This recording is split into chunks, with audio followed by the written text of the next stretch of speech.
Life on Earth, a unique ecosystem of people, plants and animals. A fragile planet with an uncertain future that demands change. A world that requires real commitment and pragmatic solutions. There is no planet B. It's time for action. Join us at COP28. Yang juga adalah National Focal Point untuk UNFCCC. Itu jalur struktural negosiasi. Jadi semua yang negosiasi yang 2 minggu itu sampai keputusan-keputusan apa secara internasional yang keluar artikel berapa. Tadi disebutin artikel 5, artikel 6 yang agak krusial sekarang. Kemudian yang jalur kedua adalah jalur outreach. Artinya jalur bagaimana kita mencapai implementasi dari komitmen-komitmen kita yang kita sampaikan keluar ke pihak-pihak lain. Jadi yang namanya Pavilion Indonesia seperti yang ini itu perannya memang jadi sangat-sangat penting. Karena apa? Dia sekaligus mengkonfirmasi hal-hal yang menjadi substansi yang akan dinegosiasi. Nah, dari sini contohnya kelihatan gitu. Jadi kalau misalnya kita ngomong bahwa adaptasi, kita ngomong mitigasi, nah itu di Pavilion Indonesia dalam diskusi-diskusi yang banyak oleh berbagai pihak anggota kita sendiri orang Indonesia, maka itu sebetulnya mengkonfirmasi bahwa ini loh kerjaannya orang Indonesia, ini loh kehebatannya masyarakat Indonesia. Jadi keunggulan Indonesia dari negara lain selama saya 10 tahun hampir di kementerian ini adalah partisipasi masyarakatnya. Yang itu tidak, menurut saya nggak terlalu banyak dimiliki negara lain. Nah, dari catatan ini, dari perjalanan kita dari tahun 2015, kalau kawan-kawan ingat, waktu kita kebakaran gila-gilaan, tahun 2015 itu, waktu itu emisi gas rumah kaca kita 2,3 gigaton. Padahal kira-kira harusnya 1,6 saja. Itu tahun 2015 ya. Kemudian di 2016 turun jadi 1,3 gigaton. Padahal proyeksinya 1,7. Jadi kita turun kan. Terus di tahun 2017 naik, ini selalu ada fluktuasinya, turun naik sedikit-sedikit 1,3, enggak naik lah, enggak naik banyak karena tadi 1,296, yang sekarang yang 2017-nya 1,31 giga. Padahal diproyeksikan sebetulnya kalau kita nggak ngapa-ngapain 1,7 gitu kira-kira. Di 2018 1,59 giga. Itu dengan segala kerja kita. Tapi kalau kita nggak ngapa-ngapain kira-kira 1,82 giga.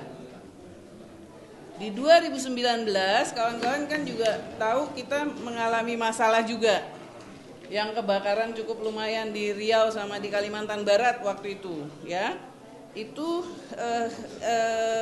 emisinya sampai 1,84 giga. Padahal proyeksinya 1,9. Kemudian di 2020 kita bagus lagi. Hanya 1,05 giga. Padahal diproyeksikan kira-kira kalau kita nggak ngapa-ngapain tuh hampir 2 giga. Nanti ini datanya boleh diambil ya, saya bisa kirim juga.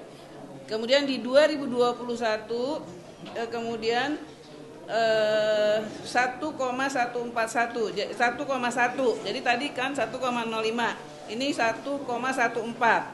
Padahal diproyeksikannya 2,03. Di 2022 1,22, padahal diproyeksikannya 2,1. Ini artinya apa? Kita angka-angkanya itu masih fluktuasi tapi tidak tajam, kecuali di 2019 sedikit, tapi kita bisa kontrol. Apa yang membuat emisi itu banyak? itu dari sektor kehutanan. Kalau dilihat data tahun 2019 dari sektor kehutanan itu dari 1,84 itu 922 juta ton itu dari kehutanan. Tapi di tahun 2020 dia turun menjadi 183 juta. Bayangin dari 992 turun menjadi 183 juta.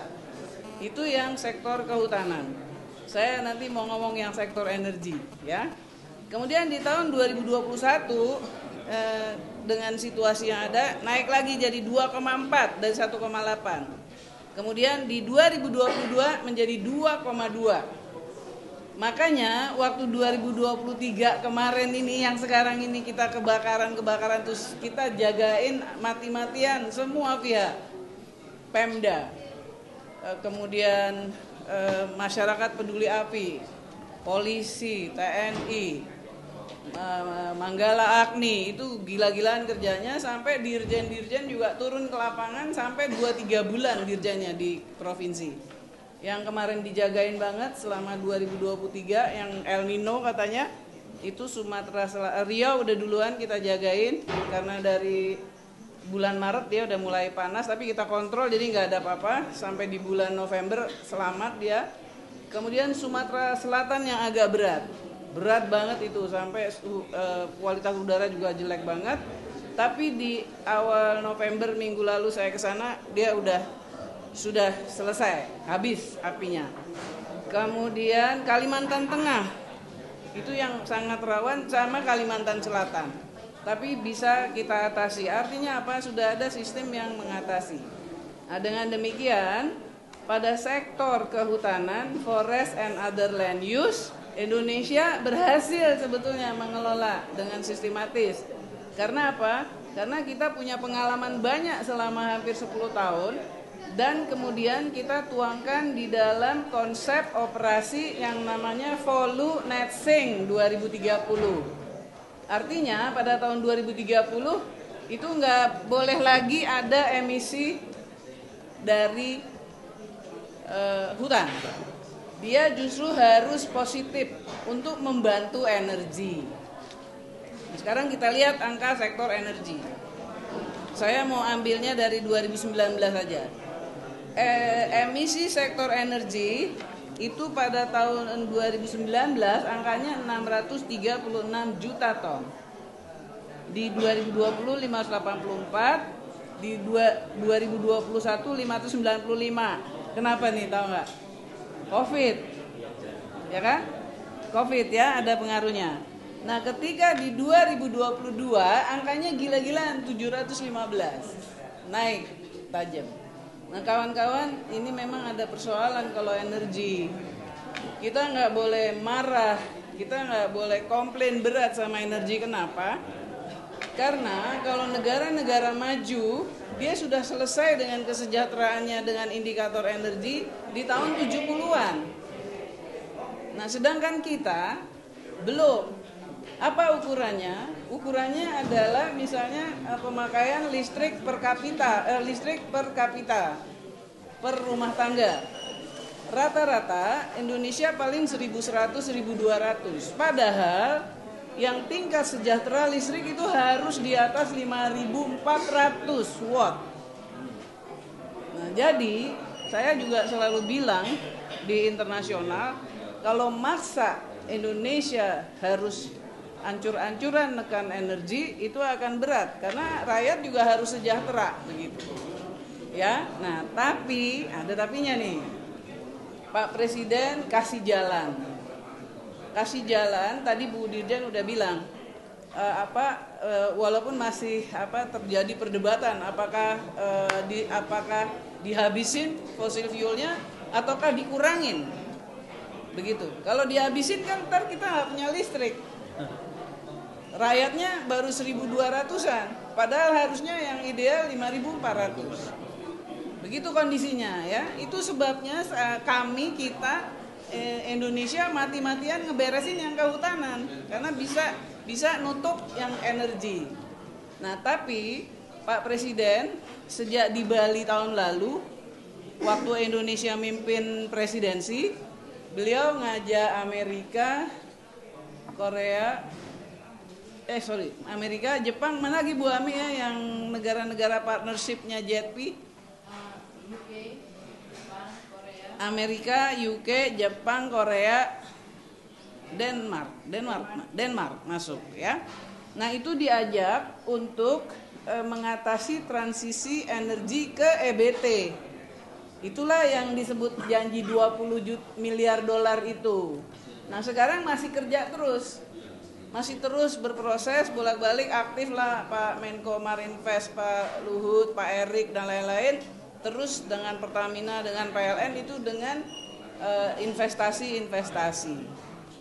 Ya jadi posisinya kira-kira gambarannya seperti itu. Nah di tahun ini kan tahun terakhir juga nih saya ada di sini nih ya. Dan Pak Presiden kita justru dengan langkah-langkah Bapak Presiden, ingat nggak 2 minggu lalu habis ngeresmiin Cirata PLTS. Nah itu salah satu contohnya. Ingat nggak ada groundbreaking yang hydropower di green industry yang di Kaltara. Nah itu juga contohnya. Jadi memang Pak Presiden itu minta supaya kita clear, memberi contoh konkret, melaksanakan tahun ini mulai di sektor energi.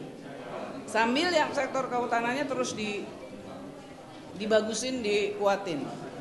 Begitu ininya ya, gambarannya ya, sehingga terus terang kalau untuk perubahan iklim kelihatannya Indonesia langkah-langkahnya sudah konkret dan sudah ada implementasi yang nyata. Dan Pavilion Indonesia itu menjadi contoh.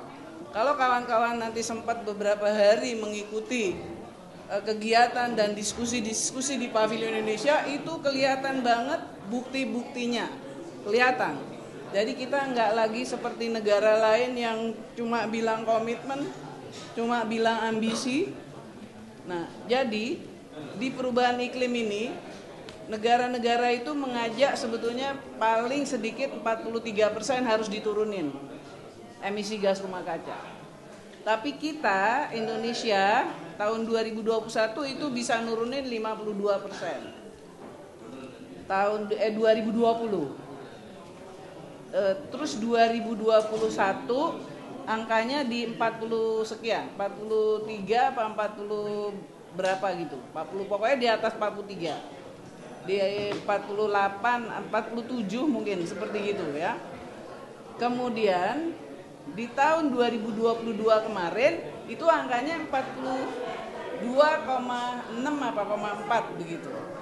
Jadi kita sebetulnya udah masuk di kelompok negara-negara yang bisa menurunkan emisi gas rumah kaca secara cukup ambisius begitu. Artinya cukup aman. Itu pun kita masih akan kerja keras nyari dari mangrove, dari terumbu karang, dan dari padang lamun. Sama dari peternakan ya Bu Ami ya, belum masuk ya.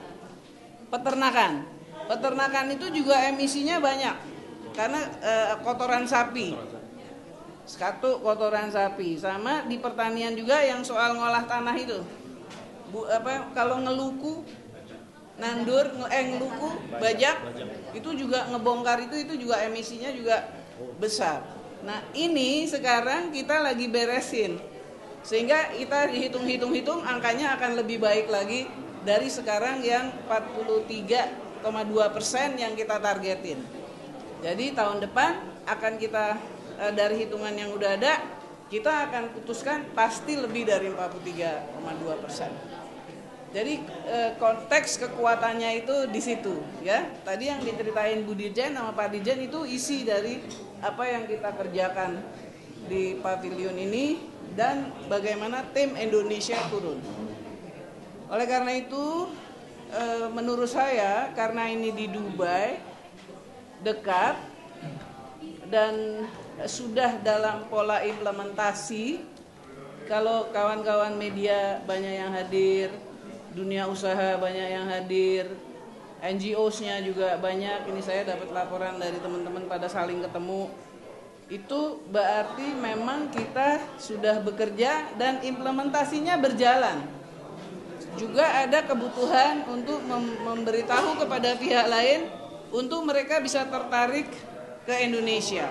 Dan memang udah banyak yang tertarik ke Indonesia karena permintaan kerjasama juga udah makin banyak. Jadi di situ konteksnya ya, kawan-kawan ya. Itu gambutnya yang terbakar itu 34% kira-kira. 34%. Nah, di tahun 2022 areal terbakarnya cuma 140 ribuan hektar dan gambutnya hanya 16%. 2023 ini kemungkinan kita masih exercise ya Bu Ami ya, angka emisinya sebab kan harus diverifikasi dulu. Tapi kalau lihat luasnya sampai perkiraan saya bisa di atas 1 juta sedikit. Tapi ada tapinya, tapi itu kebakar kita matiin gitu. Bukan seperti yang dulu, bukan seperti yang sebelumnya. Jadi bisa jadi nanti verifikasi emisinya bisa juga tidak besar. Dan selain itu yang sekarang kebakaran itu 225.000 dari kurang lebih 1 juta itu adalah savana. Padang rumput, Taman Nasional dan Taman Nasional yang padang rumput yang habis kebakar, kemudian besokannya bisa hijau lagi 2-3 hari kemudian. Begitu, itu ada yang seperti itu. Jadi ini oleh karena itu kebakaran hutan, kenapa dia makin baik? Karena kita ada langkah-langkahnya. Pertama, langkahnya adalah monitoring cuaca dan hotspot. Kemudian kita monitoring juga curah hujan. Kita monitoring juga kualitas udara. Ini semua ada kaitannya. Jadi kalau kita lihat kualitas udara, pertama kali kita lengkapi peralatannya di tahun 2016 start. Sekarang sudah ada 56 unit di seluruh Indonesia. Kita bisa lihat, begitu kualitas udaranya jelek, langsung ada cek hotspot, cek api apa? Karena kalau dari hotspot belum tentu fire spot. Yang harus diwaspadai adalah hotspot yang kira-kira 80% menjadi fire spot. Itu langkah yang pertama. Langkah yang kedua adalah langkah-langkah. Jadi ini namanya pengendalian cuaca. Langkah yang kedua pengendalian operasional. Jadi monitoring terus ke lapangan, ajak masyarakat peduli api, desa, Babinsa, Babin Kamtipmas semua yang di lapangan, kelompok-kelompok dan Manggala Agni serta tokoh-tokoh masyarakat desa yang kita beri dan kita ajak namanya paralegal, pemahaman tentang kesadaran terhadap persoalan kebakaran hutan. Dia tahu haknya, dia tahu kewajibannya. Itu kemudian di pengendalian operasi ini juga kalau ada kebakaran dimatiin dan sebagainya. Kemudian yang ketiga pengendalian lahan, landscape, gambut. Kemudian termasuk di pengendalian operasi ini penegakan hukum. Kemarin yang di selama 2023 yang ditegur kali 300 perusahaan lebih kali. Kalau ada hotspotnya langsung ditegur. Kalau ada hotspot kan bisa kelihatan di satelit. Yang dikira-kira 80% menjadi fire spot. Nah itu kita tegur, tertulis pakai gakum. Kalau masih ada hotspot juga terus dia nggak perhatiin, turun gakumnya. Itu dilakukan. Kemudian yang disegel mungkin ada kali 60. Jadi langkah-langkah operasionalnya itu ada. Nah, sekarang ternyata di pengendalian landscape ini ada persoalan. Kemarin yang paling banyak di bagian akhir adalah lahan-lahan yang terbakar di lahan masyarakat. Karena mereka punya tradisi kan untuk bakar. Jadi kalau udah di akhir musim panas dan menjelang musim hujan pada ngolah tanah. Caranya ya dibakar aja. Oleh karena itu saya berinteraksi dengan para gubernur secara langsung. beberapa Pemda sudah make pola, ya udah dikasih bantuan alat mekanisasi di kecamatan atau di desa yang bisa dipakai bersama-sama untuk mengolah tanah.